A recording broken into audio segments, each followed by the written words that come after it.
नाशिक शहरात वाढत्या गुन्हेगारीच्या पार्श्वभूमीवर गुन्हे शाखा युनिट 1ने मोठी कारवाई करत पिस्तुलाचा धाक दाखवत दरोडा घालणाऱ्या रेकॉर्डवरील गुन्हेगाराला जेरबंद केले आहे। गुन्हे शाखा युनिट 1च्या पथकाला गुप्त बातमीदारामार्फत माहिती मिळाली होती की संबंधित आरोपी पंचवटी परिसरात संशयास्पदरित्या फिरत असून त्याच्याकडे गावठी पिस्तूल असल्याची शक्यता आहे।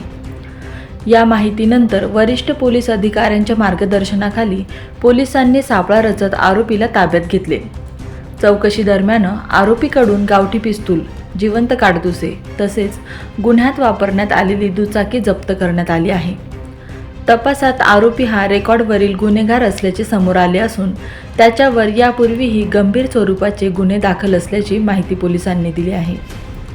ही संपूर्ण कारवाई पोलीस आयुक्तांच्या सूचनेनुसार गुन्हे शाखा युनिट 1च्या पथकाने अत्यंत शिताफीने पार पाडली। या कारवाईमुळे नाशिक शहरातील गुन्हेगारीवर आळा बसण्यास मदत होणार असल्याचे बोलले जात आहे।